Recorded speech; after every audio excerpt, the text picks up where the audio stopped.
हिंदुस्तान में ये अकीदा सदियों से चला आ रहा है कि ईश्वर बाद इंसानों की शक्ल में ज़हूर लेता है। उसी अकीदे के मुताबिक श्री रामचंद्र, श्री कृष्ण और महात्मा बुद्ध को ईश्वर के अवतार समझा जाता है।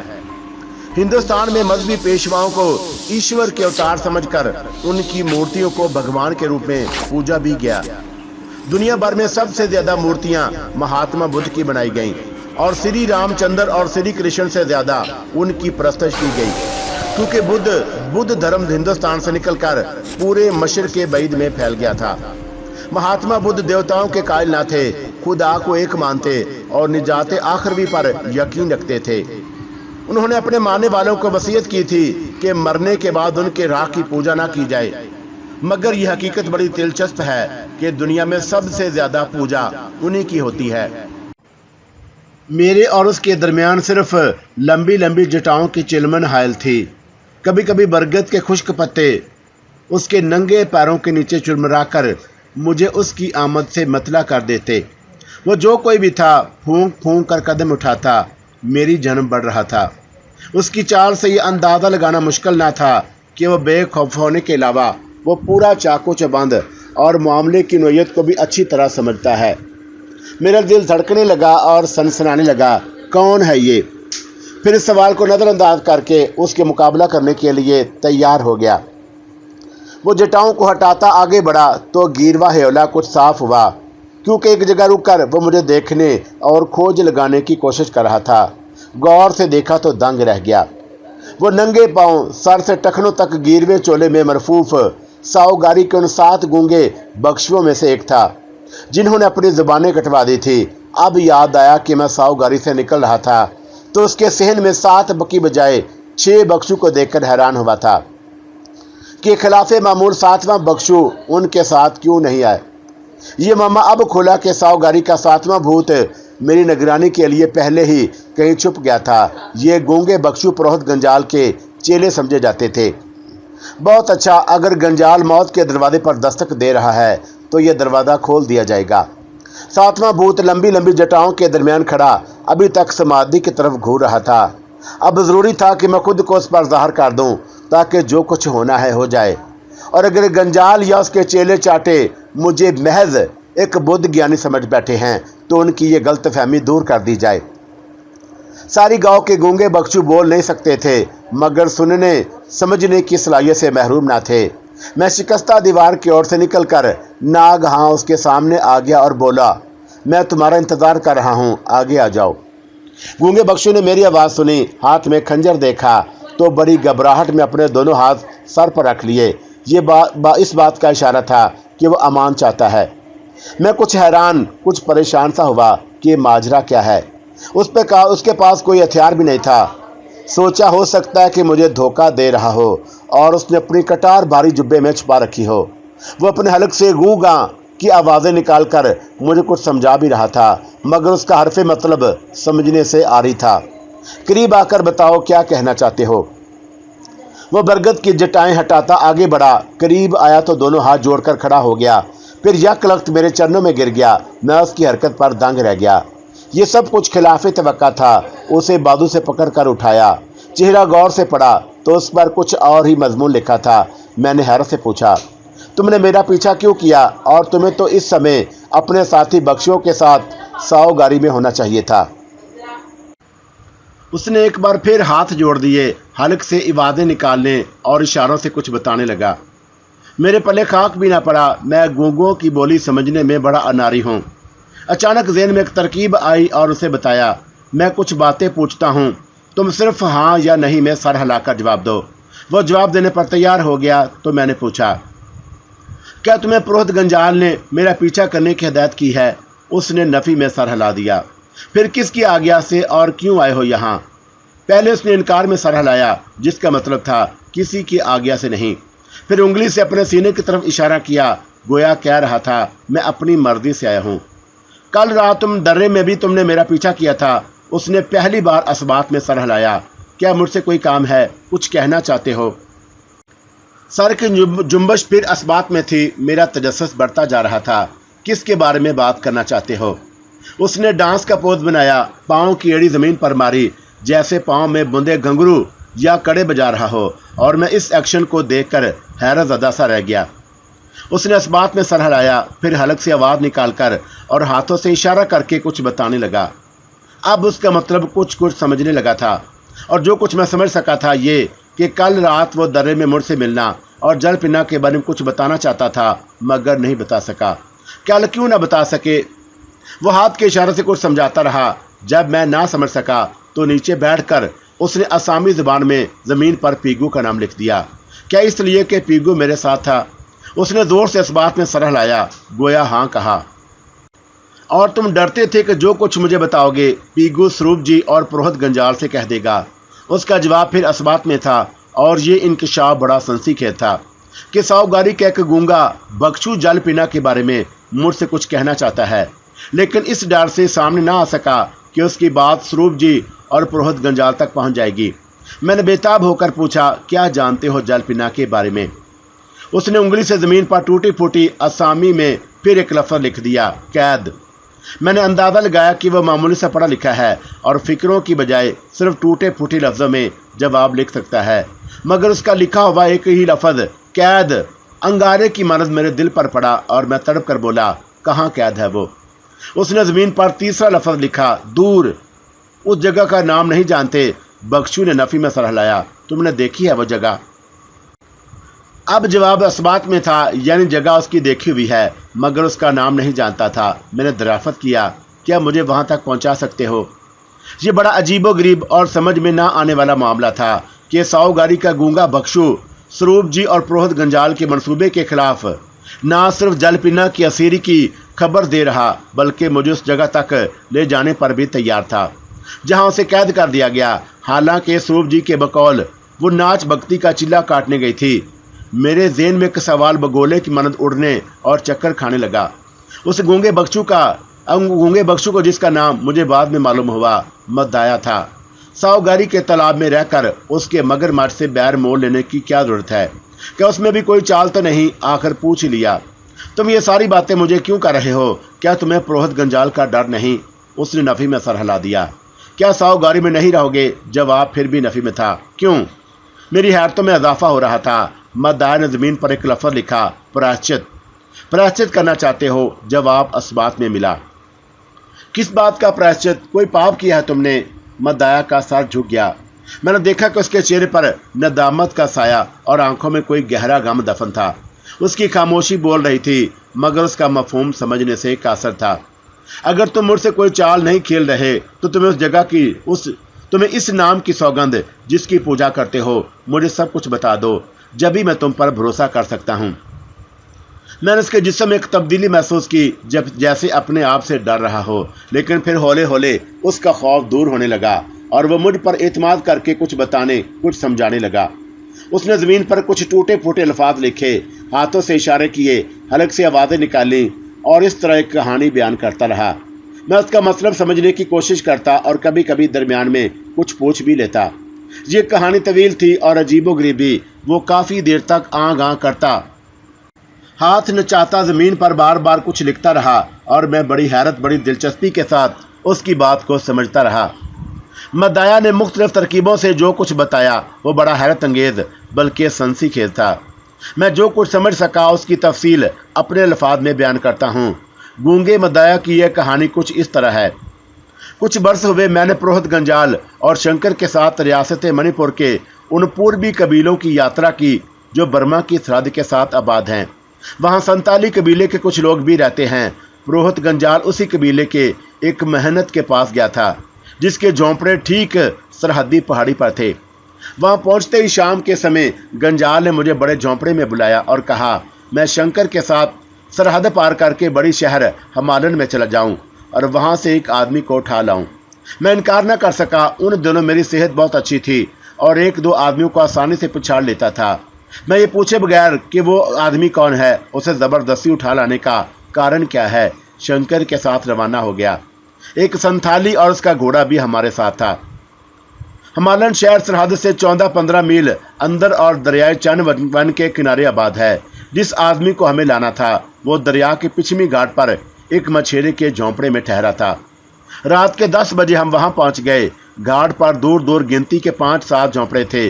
संताली ने काली रात के अंधेरे में एक झोंपड़े की तरफ इशारा किया जो सबसे अलग थलग था और बताया, इस झोंपड़े में सिर्फ 2 आदमी हैं, एक बूढ़ा मछेरा, दूसरा जवान बर्मी।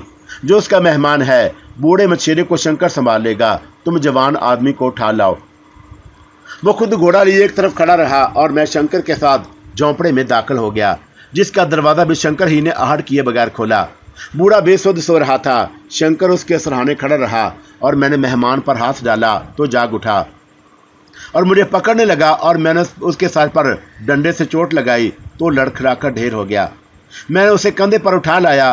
बूढ़े की आंख नहीं खुली क्योंकि सब कुछ झटपट हो गया था। फिर उसे घोड़े पर लादा और हम रात के अंधेरे में सरहद पार कर आए। बर्मी आदमी चोट खाकर ऐसा बेसुध हुआ था कि उसे सफर में भी होश न आ सका। बेसुध बर्मी उसी हालत में पुरोहित गंजाल के सुपुर्द कर दिया गया। मगर थोड़ी देर के बाद गंजाल घबराया हुआ उस झोंपड़े में आया जहां मैं और शंकर ठहरे थे और बोले, मदाया, तुमने बर्मी को कारी चोट लगा दी, वो तो मर गया है। अभी संताली के साथ जाओ और उसकी लोथ चनविन नदी के किनारे फेंक आओ। ये सुनते ही मेरे हाथ से एक जीते जागते आदमी का खून हो गया है। हाथ पांव फूल गए। संताली लोथ को घोड़े पर लादे बाहर खड़ा था। हम दोनों रात के अंधेरे में सरहदी अबूर करके फिर चंद वन और दरिया पर पहुंचे और लोथ घाट पर फेंक कर यूं पो फटे लौट आए। मैं उस आदमी को नहीं जानता, सिर्फ सूरत देखी थी। वो सूरत आज भी याद है क्योंकि सावगारी में आने के बाद वो बर्मी कभी कभी मेरे सपने में आता और मैं सोए सोए बड़बड़ाने लगता हूँ, मैं खूनी हूँ, मैं पापी हूँ। मेरा मन बहुत बेकल रहने लगा। आत्मा पर एक बोझ सा पड़ा। ये डर भी था कि किसी ने मेरी बड़बड़ाहट भी सुन ली तो क्या जवाब दूंगा। एक दिन पुरोहित गंजाल ने मुझे अपनी जुबान कटवा देने का हुक्म दे दिया और कहा, यही तुम्हारे पाप का प्रायश्चित है, अपनी आत्मा का बोझ हल्का कर दो। बर्मी आदमी की मौत ने मुझे इतना बेचैन, इतना परेशान कर दिया था कि मैंने अपनी जुबान कटवा दी और कई दिन बिस्तर से उठ न सका। ये दुख भोगने से आत्मा का बोझ कुछ हल्का जरूर हो गया, पर मन की बेकली दूर न हुई। अंधेरी रातों में वो सूरत कभी कभार मुझे परेशान करने आ जाती है और मैं भगवान से गड़गड़ा कर प्रार्थना करता हूँ कि वो मेरे मन को शांति दे। 4 दिन पहले काम के लिए मैं पुरोहित गंजाल के कमरे में गया, मगर अभी बाहर ही था कि उसकी आवाज़ सुनकर चौंक गया। वो शंकर को समझा रहा था, कल का सूरज जल पिना को सावगारी में न देखे, उसे लेकर सवेरे ही निकल जाओ। थापा ने पूछा तो क्या कहूँ। वो जानता है कि बंदी घर में आने वालों के साथ क्या बर्ताव करना चाहिए। जल पिना का मन टूट जाएगा गुरुदेव, मन ही तो तोड़ना है और उसका वहाँ एक ऐसा आदमी है जिसे देखकर उसके सर से प्रेम का भूत उतर जाएगा और वही करेगी जो मैं चाहूँगा। फिर गंजाल ने शंकर को रुखसत कर दिया। वो दरवाजे से निकला तो मैं दाखिल हुआ और अपनी इशारती बोली में पूछा, क्या जल पिना सावगारी से जा रही है? गंजाल इस बात पर चौंका, फिर बोला, तुम्हें इस मामले में दखल देने की आज्ञा नहीं। मैंने अपने मन की बात कह दी और भगवान की वो नर्तकी है, उसके साथ अन्याय नहीं होना चाहिए। गंजाल ने मुझे झिड़क दिया, तो अपना मुंह बंद रखो, तुम खुद पापी और खूनी हो, तुम्हें अपने काम से काम रखना चाहिए, नहीं तो तुम्हारे लिए अच्छा ना होगा। ये धमकी सुनकर मैं कांप उठा, मगर उसके साथ ही सावगारी का पुरोहित मेरी नजरों में गिर गया। मैंने उसका एक घिनौना रूप देख लिया था। जिस काम से गया था वो भी न कर सका और चुपचाप कमरे से निकल आया। वहां से निकलते ही ना जाने क्यों ये बात मेरे मन में बैठ गई कि अगर मैं जल पिना की कोई सहायता कर सकूं तो हो सकता है मेरे पाप का प्रायश्चित हो जाए और मेरी आत्मा को वो शांति मिल जाए जिसे मैं ढूंढ रहा हूं। सबसे पहले मुझे उस बंदी घर को देखना था जिसमें जल पिना को कैद किया जा रहा था। दूसरे दिन अभी पो फटने वाली थी कि शंकर जल पिना को खच्चर पे लेकर निकला और मैंने भी सावगारी को छोड़ा और छुप कर उसका पीछा करने लगा। सूरज चढ़ा तो हम आगे पीछे शमाली पर्वत के हाशिए पर सफर कर रहे थे और हमारे दरमियान कहर की हल्की सी चादर तनी थी। उस कोहर में ये देखकर हैरान सा रह गया कि जल पिना चुपचाप खच्चर पर सवार थी, जैसे सो रही हो, मगर जाग रही थी और कभी कभी गर्दन मोड़ कर धुंध में लिपटे पर्वतों को हैरत से देखती। रास्ता बड़ा कठिन था क्योंकि उत्तर की सिमत पर्वत 18-20 हजार फुट तक ऊंचे होते चले गए हैं। बर्फ से ढकी चोटियों और घाटियों के बीच चलना जान जोखों का काम था। धुंध छटी तो मैं ये देखकर दंग रह गया कि शंकर का रुख कांगटू की तरफ था और ये रास्ता तिब्बत को जाता है। 14-15 मील का बड़ा दुश्वार गुजार सफर तय करके ढलती दोपहर के समय शंकर कांगटू के करीब पहुंच गया और वहां से पहाड़ियों के साथ पिछम की सिमत चलने लगा। यही ऊंचे पहाड़ असम और तिब्बत के दरमियान सरहद का काम देते हैं। तीसरे पैर घाटी से उतरकर वो एक गहरी वादी में पहुंचा। वहां पत्थरों के छोटे छोटे घरबंदों में कुछ लोग रहते थे। वो कोई बस्ती नहीं बल्कि एक पहाड़ी खानका मालूम होती थी, जिसके आसपास 8-10 हुजरे या घरबंदे नजर आए। शंकर खंचर की लगामें थामे उस दर्रानुमा वादी में चलते खानका के दरवाजे पर रुक गया। उस असना में कुछ पहाड़ी औरतें और मर्द भारी मोटे जब्बे पहने जादू के पुतलों की तरह छोटे छोटे घरबंदों से निकल आए और उन्हें हैरत से देखने लगे। फिर एक उदेड़ उम्र कबाली सरदार पहाड़ी खानका के दरवाजे पर नमूदार हुआ, जिसने शंकर का स्वागत किया। मैं घाटी पर एक चट्टान की ओर से यह सब कुछ देख रहा था, मगर उनकी बातें ना सुन सकता था। उधर उदेड़ उम्र कबाली सरदार शंकर और जलपना को लेकर खानका के अंदर चला गया और उनके अंदर जानते ही एक आदमी ने खच्चर का पालान उतारा और उसे अस्तबल में जाकर बांध दिया। खानका का दरवाजा बंद हो चुका था। औरतें मर्द अपने अपने घरबंदों में चले गए। ये सब कुछ बड़ा अजीब और हैरत अंगेज था। यूं लग रहा था कि वहां जल पीना नहीं बल्कि कोई आरती उतारी गई है, जिसे थापा ने वसूल किया और खानका के अंदर चला गया। वही पहाड़ी गालबन बंदी घर है जिसमें भगवान की नर्तकी को कैद कर दिया गया। ये देखकर मैं उस घाटी से वापस चल पड़ा, क्योंकि शाम होने वाली थी और अंधेरा छाने से पहले मैं किसी महफूज जगह पहुंच जाना चाहता था। रात एक पहाड़ी गार में बसर की। दूसरे दिन रत्नागारी में लौट आया, मगर सावगारी के अंदर नहीं गया। अब वहां मेरे लिए कुछ न था। सुना था कि आप वापस आने वाले हैं। मैं आपका इंतजार करने और रास्ते के आसपास भटकने लगा जो रूपा से सावगारी को आता है। कल शाम के अंधेरे में उसी रास्ते पर आपको पीगू और 2 साइसों के हमरा आते जाते देखा, मगर पीगू के सामने आपसे मिलना और कुछ कहना ठीक न था। मैं जानता था कि आप सैर के आदी हैं और किसी समय सावगारी से सैर को निकलेंगे तो मुलाकात करूंगा, और इस तरह आज आपसे मुलाकात हो गई। ये थी गूंगे मदाया की कहानी, जिसे मैंने उसके अल्फाज सुनकर, हाथों के इशारे समझकर और जमीन पर लिखे अल्फाज पढ़कर तरतीब दिया। और कहानी सुनकर मैं ये सिर्फ हैरान रह गया, बल्कि जल पिना की असीरी पर नब्जों में आग किसी तैरने लगी। जी चाहा कि मदाया को साथ लेकर फौरन कांगटू की तरफ चल पड़ूं, मगर यह सफर मुझे सोच समझकर करना था। मैंने कहा, मदाया, कल का सूरज निकलने पुरानात पर बनकर मेरा इंतजार करो। मैं सैर के बहाने सावगारी से निकलूंगा, क्योंकि इस इमारत से निकलने का एक ही रास्ता है। उसने इशारों से बताया कि वहां से निकलने का एक खुफिया रास्ता भी है जो शुमाली मगरबी कोने में है। मैंने तज्जुब से उसकी तरफ देखा तो उसने जमीन पर एक नया लफ्ज लिखा, बौली।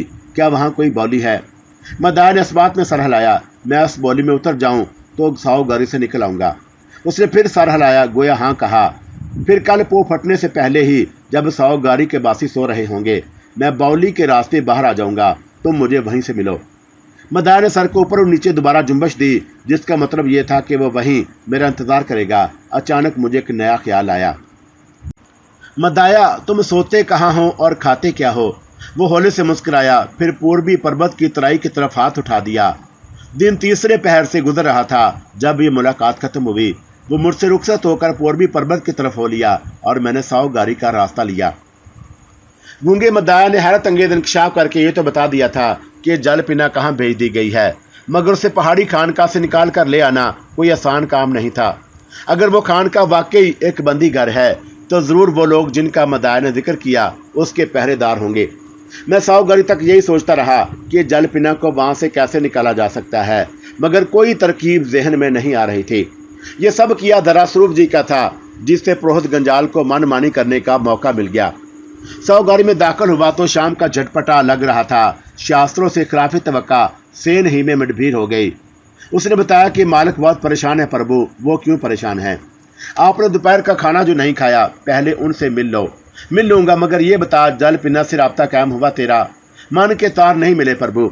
ये कहकर वो उदास हो गया और उसकी आंखों में जल पिना का गम लहर लेने लगा। शास्त्रों, क्या सावगारी में कोई बौली भी है? उसने चौंक कर आंखें पिटपटाकर मुझे देखा। है प्रभु, मगर बौली क्यों?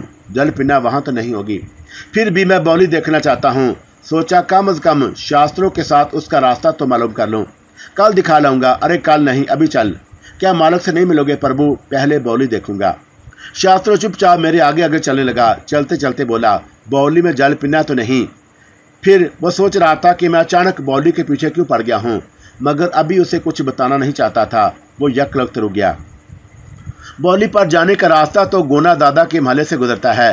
वो लोग हमें जाता देखेंगे तो क्या समझेंगे, कोई दूसरा रास्ता नहीं है तो। पर उसने एक पल सोचा, फिर कहा, आप यहीं ठहरें, मैं भाग के डेवड़ी की चाबी ले आऊं। वो अपने कमरे की तरफ लपका। मैं सावगारी की गुलाम गर्दश में खड़ा उस बोने की हाजिर दिमागी के बारे में सोचने लगा। बौली का खुफिया रास्ता देखने का मकसद यही था कि मैं किसी को सावगारी से निकलने की खबर नहीं देना चाहता था, ताकि पुरोहित गंजाल कहीं मुझे रास्ते ही में नहीं न रोक ले। अभी शास्त्रों से कुछ कहा तो नहीं था, मगर उसका छोटा सा जहन बहुत दूर की सोच लेता था।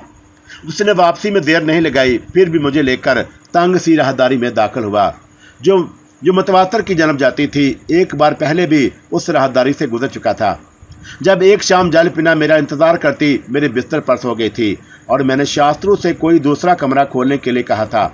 50-60 कदम चलने के बाद ये उस राहदारी से मिल जाती थी जो इमारत में शरकन गर्बन फैली थी। पहली बार वो मुझे लेकर पूरब की सिमत मुड़ गया था, मगर इस बार पिछमी जानब हो लिया। यह राहदारी पत्थर के एक जीने पर खत्म हुई जो ऊपर जाता था। हम दूसरी मंजिल पर पहुंचे।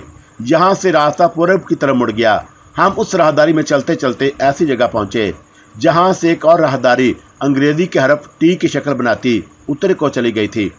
शास्त्र मुझे लेकर उत्तर की राहदारी में चलने लगा, और अगर मेरा अंदाजा गलत नहीं तो यह राहदारी उस निचली राहदारी के आन ऊपर वाक़या थी जिसे गुजर कर मैं स्वरूप जी के बाला खाने पर जाया करता था। उत्तरी राहदारी में चलते चलते मैंने कहा, अरे शास्त्रू, ये सावगारी तो निरी भूल भलियां हैं। हाँ प्रभु, गोची साव का जहन भी एक गोरख धंधा है जिसने ये इमारत बनवाई, क्योंकि निर्वाण हासिल करने के लिए बीच दर बीच रास्तों से गुजरना पड़ता है। शिमाली राहदारी एक संगीत जीने पर खत्म हुई जो नीचे जाता था। ये जीना उतर कर हम तारीख सी डेवरी में पहुंचे जिसे गालबन बरसों से खोला ही नहीं गया था। शास्त्रों ने उसी का मुतकफल दरवाजा खोला तो हमारे सामने सावगारी का लंबूतरा शिमाली सहन था। ये दरअसल 2 मंजिला रहायशी इमारत का पिछला हिस्सा था जो किला नुमा फसील तक खाली छोड़ दिया गया और वीरान पड़ा था। कहीं कहीं घास और खुरदरू जंगली पौधे उगे थे और फसील के साथ साथ झाड़ जंकार फैला था। हम उस अकबी सेन के पिछमी कोने की तरफ हो लिए। मैं बता चुका हूं कि सावगारी की किला नुमा इमारत 8 एकड़ रकबे पर फैली थी। रिहायशी हिस्सा करीबन 4 एकड़ जमीन पर मुश्तमिल था, जिसमें 2 मंजिला 1 मंजिला मकानात, हुजरे, जीने, मंदिर, गुलाम गर्दशें, एक दूसरे को कता करती राहदारियां, भूल बलियों की मानद बिखरी थी। रिहायशी इमारतों का अकबी हिस्सा या पिछला सेन एक चौड़ी मगर लंबी राहदारी के मुशाबा था जो शिमाली फसील के साथ साथ दूर तक फैला था। पिछमी कोने तक पहुंचने के लिए हमें काफी फासला तय करना पड़ा। उस कोने में सुर्ख पत्थरों की एक छोटी सी चौकोर बौली थी जिसे मोटे मोटे चोबी तख्तों से ढांप दिया गया था। किनारों पर घास और काई उग रही थी और मैंने एक तख्ता हटाया तो बौली में उतरने की पथरीली सीढ़ियां दिखाई दी। ये सीढ़ियां 13-14 फुट की गहराई तक उतरती थी। बौली के तय में भी सुर्ख पत्थरों का फर्श था जिसकी दराज से घास फूट निकली थी और फर्श पर कहीं कहीं थोड़ा पानी जमा हो गया था। गालबन पिछले दिनों की मूसलाधार बारिशों में पानी चोबी तख्ती से उतर कर अंदर बह गया था। मैंने पहली सीढ़ी पर पांव रखा तो शास्त्रों मेरा इरादा मालूम करके बोला, प्रभु अंदर जाकर क्या करोगे? अरे देखता हूं अंदर से कैसी है। बौली परसों से बंद पड़ी है। अगर कोई अंदर सांप हुआ तो? मैं जानता था सांप नहीं होगा। अगर होता तो गूंगे मदाया का रास्ता रोकता जो बौली की सुरंग से बाहर निकला था। मैं असल में सुरंग ही देखना चाहता था और सीढ़ियां उतरता 13-14 फुट नीचे तय में पहुंच गया। एक तो शाम का मलजिगा अंधेरा और उस पर बौली की चोबी छत जो रही सही रोशनी को भी ऊपर ही रोक लेती और अंदर गहरी तारीकी थी। फिर भी उस तारीकी में मेरी नजरों ने सुरंग का धाना ढूंढ लिया जिसका रुख पिछम की जानब था। सुरंग के अंदर कुछ दिखाई न दे सका। मैंने बौली के फर्श पर खड़े होकर उसका अच्छी तरह जायजा लिया। फिर सीढ़ियां चढ़कर ऊपर आ गया तो शास्त्रों ने पूछा, कुछ मिला प्रभु? तूने ठीक कहा था, यहाँ जलपिना यहाँ नहीं है, मगर आप जलपिना को ढूंढने कब आए हो? फिर मैंने तअज्जुब का इजहार किया। उस बौली में बाहर निकलने का एक रास्ता है। वो समझ गया कि मैं क्यों आया हूँ। हंस कर जवाब दिया, अरे शास्त्रू, सावगारी में दाखिल होने का रास्ता तो आते ही देख लिया था। आज बाहर निकलने का रास्ता देखा है। आदमी को हर रास्ते की खबर रखनी चाहिए। मगर इस रास्ते जाओगे कहाँ प्रभु? जलपिना के पास। ये अल्फाज खुद ब खुद जुबान पर आ गए जिन्हें सुनकर मैं हैरान हुआ, मगर शास्त्रों की हालत तो देखने वाली थी। मारे हैरत के उसका मुंह खुले का खुला रह गया। वो एक दो पल उसी तरह खड़ा रहा, फिर संभला और बोला, मगर वो है कहाँ? जहां भी होगी मैं पहुंच जाऊंगा। फिर ना उसने कुछ पूछा ना मैंने कुछ बताया। शाम का अंधेरा गहरा हो गया था। हम जिस रास्ते से आए थे उसी रास्ते से वापस हो लिए। स्वरूप जी से मुलाकात खाने की मेज पर हुई। मुझे देखते उनकी ज़ाहिरी परेशानी दूर हो गई, मगर अंदर कोई बात उनके मन को अथल पथल किए देती थी। खाने के दौरान बहुत कम बातें हुई। उन्होंने एक बार पूछा, थारो कैशप मुझसे नाराज तो नहीं? नहीं कहकर मैं चुप हो गया। जल पीना पर नई मुसीबत उन्हीं के कारण आई थी। अपनी बेटी की खातिर वो ये भी नहीं चाहते थे कि ये जल पीना अब सावगारी में वापस आए या मुझसे मिले। इसलिए मेरा दिल एहतराम के बावजूद उनकी तरफ से कुछ मैला हो गया था। मगर अपनी कमजोरी के साथ जो हर बाप में पाई जाती है, स्वरूप जी बड़े दूर अंदेश आदमी थे। उन्होंने मेरे चेहरे से भांप लिया कि मैं कुछ उखड़ा उखड़ा सा लगता हूँ। कहने लगे, सावगारी में मेरे खानदान का मादी दफन है और मैं दुखों की ढेरी पर बैठा हूँ। तुम्हारे आने से मेरी एक आस बंधी है, मुझे छोड़कर कहीं जाना नहीं। आपको छोड़कर कहाँ जाऊंगा? अब तो सावगारी मेरे नसीब में लिख दी गई है। मैं तुम्हें और सुंदरमती को अपने दुख देकर मरना नहीं चाहता। दान के लहजे में उनके लहजे में एक अजीब सा कर्व था। मेरे दुख मेरे साथ ही जल जाएं तो अच्छा है, ताकि तुम दोनों सुख का जीवन गुजार सको। आप निराश ना हो, मैंने उन्हें तसल्ली दी। दुख सुख धूप छांव की तरह आते जाते रहते हैं। भगवान करे कि आपको दादा की तरह लंबी उम्र मिले। मेरे ये दुआई अल्फाज उन पर बिजली की तरह गिरे और वो हाथ का लुकमा छोड़कर यकलख्त इस तरह खड़े हो गए, गोया मैंने उन पर तलवार चला दी हो। किसी भयानक हकीकत ने उन्हें दहशत अदा कर दिया। जिस्म कांप गया और चेहरा धुआं सा नजर आने लगा। मुझे फौरन अपनी गलती का एहसास हुआ। सागर साव जी अर्जल उम्र को पहुंच चुका और जीवन के जिस अजाब में मुब्तला था, उसे देखकर कोई भी शख्स ऐसे जीने पर मौत को तरजीह देता। उसका अजल बदोश बुढ़ापा देखने वालों के लिए इबरत का निशान था।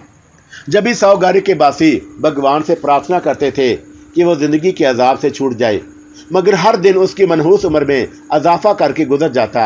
हर रात उसे नए कचौके देकर बीत जाती। स्वरूप जी मेरी जुबान से लंबी उम्र की दुआ सुनकर बुरी तरह तड़प उठे और बोले, थारो कैशप, मुझे जीने की बद्दुआ ना दो, मैं लंबी उम्र नहीं चाहता। मैंने उठकर उन्हें संभाल लिया। शरीर को हाथ लगाया तो किसी मुर्दे की मन ठंडा हो गया था, जैसे दहशत और खौफ ने जीवन की गर्मी चूस ली हो। मेरा यह मतलब नहीं था कि आप भी दादा की तरह। उन्होंने एक झटके से मेरी बात काट दी। मैं तुम्हारा मतलब समझता और तुम्हारे लफ्ज़ों का रुख पहचानता हूँ, मगर तुमने दादा का नाम लिया तो नवाला हाथ से छूट गया, जैसे जीवन की पतवार हाथ से छूट गई हो और मेरा शरीर डोल गया। क्योंकि दादा की लंबी उम्र कुदरत का इंतकाम है और ये इंतकाम तवील से तवील तर होता जा रहा है। सावगारी के रहने वाले भी यही समझते हैं कि बूढ़े को किसी का शराब लगा है और वह जीने का अजाब भोग रहा है। मगर आज स्वरूप जी की जुबान से यही बात सुनकर मैं सोचने लगा कि क्या किसी पाप और अत्याचार की सजा इतनी खौफनाक भी हो सकती है? ये भी एक अचंभा था। अगर दादा वाकई कुदरत के इंतकाम का शिकार था, तो स्वरूप जी उसकी इतनी इज्जत क्यों करते थे कि उसके हर हुक्म के सामने सर झुका देते और उसे तन्हा छोड़कर सावगारी से भी शादो नादर ही निकलते। वो इसकी हर बात को यूं मानते थे जैसे उनका देवता, उनका भगवान वही बुढ़ा हो। ये अजीबोगरीब बर्ताव दादा की गैर मामूली शख्सियत की निशानदेही करता था। मैं पूछना चाहता था, कुदरत का इंतकाम किस जुर्म की सदा में, मगर सवाल करने का हौसला ना हुआ। अब तो मुझे भी सागर साव जी की दात बड़ी अहम, बड़ी पुर इसरार मालूम होने लगी और सावगारी के नाकाबिल फहम बहेदों की तरह वो भी एक सरबस्ता राज नजर आने लगा था। मैंने स्वरूप जी को दोबारा कुर्सी पर बैठा दिया और उनकी दिलजोई से कहा, आप परेशान ना हो, भगवान दादा की मुश्किल आसान कर देगा। आजकल तो वो कुछ बदले और खुश दिखाई देते हैं, मगर उस तब्दीली का कारण भी जानते हो? तब्दीली का कारण तो नहीं जानता, अलबत्ता उन्हें बदला जरूर पाया है। क्या खबर यही तब्दीली उनके रोग की दवा बन जाए। स्वरूप जी ने एक धमाका खेद इंकशाफ किया। वो इसलिए बदले और खुश नजर आते हैं कि सुंदरमती से तुम्हारा ब्याह हो गया और तुम दोनों ने सावगारी की बजाय बाटी पारा की हवेली में लगन रात मनाई है। मैं हैरान था कि भला हमारी लगन रात से अजल बदोश बुढ़े की तब्दीली का क्या संबंध हो सकता है। स्वरूप जी खुद ही बताने लगे, तुम जानते हो कि सुंदरमती मेरी इकलौती बेटी और साव परिवार की अकेली यादगार है। अपने खानदान के मखसूस हालात की वजह से मैं 1.5-2 साल पहले ही उसकी शादी कर देना चाहता था, ताकि सावगारी को उसका वारस मिल जाए और मैं उस इत्मीनान के साथ जान दे सकूं कि मेरे बाद वो भी सिलसिला चलता रहेगा जो हमारे पुरखों ने जारी किया था। मगर दादा ने मुझे उसका ब्याह करने से रोक दिया और कहा वो अपना बर खुद ढूंढ लेगी। तुम ये सुनकर हैरान होगे कि ये दादा सुंदरमती से बहुत ज्यादा प्यार करते और समझते हैं कि उसके अंदर किसी देवी की आत्मा है। 1 साल पहले की बात है, जब मैं दादा के कमरे में गया। सुंदरमती उनके सामने हाथ जोड़े, आंखें बंद किए, बिल्कुल किसी देवी की तरह खड़ी थी और वो उसकी तारीफ कर रहे थे कि उसके रूप में दरअसल एक देवी ने जन्म लिया है। और सुंदरमती अपनी तारीफ सुनकर खुश हो रही थी। तुम खुद सोच सकते हो कि जब वो सुंदरमती को देवी मानते हैं तो तुम्हारे बारे में उनका विचार क्या होगा। तुम एक देवी के देवता समान पति हो। मैं इस इंकशाफ पर नक्शे पा हैरत बन गया। सुंदरमती कभी कभी प्रेम की मस्ती में मेरे सामने भी हाथ जोड़कर आंखें बंद करके एक देवी की सी शान के साथ खड़ी हो जाती और अपनी तारीफ सुनकर खुश होती थी। मगर अब मालूम हुआ कि यह रूप, ये अंदाज तो उसकी दात का एक अंग था जिसका शऊर उसकी देन में सागर साहू जी ने पैदा किया। मैं ये मामा समझने से कासर था कि वह अपनी पड़पोती को देवी के रूप में क्यों देखना चाहते हैं। स्वरूप जी ने एक और इंकशाफ किया। दादा अब मेरी बात नहीं सुनते। उनकी सारी तवज्जो सुंदरमती और तुम पर है। ये कैसे हो सकता है? आखिर आप उनके पोते और साहूगारी के रखवाले हैं। मैं डूबती हुई शाम हूँ और तुम और सुंदरमती एक चढ़ती सुबह हो, उनकी आशा का उजाला हो। अगर दादा मुझे और सुंदरमती को इतना चाहते हैं तो हम दोनों भी कोशिश करेंगे कि उनके बुढ़ापे को सुखी रखें और वह हमारे ही हाथों में परलोक सुधारें। जिस तरह दादा की उम्र वाले दुआया फिक्रे ने स्वरूप जी पर बिजली गिरा दी और वह तड़प उठे थे, उसी तरह दादा के परलोक सुधारने की बात का भी उन पर बड़ा गहरा और शदीद असर हुआ। लेकिन ये असर बड़ा खुशगवार था। उनके चेहरे का वो सारा तकदर दूर हो गया जो दुआया फिक्रे से पैदा हुआ था। दादा के परलोक सुधारने के अल्फाज सुनकर उनकी आंखों में उम्मीद के दिए से रोशन हो गए और वो बड़े खुश नजर आने लगे।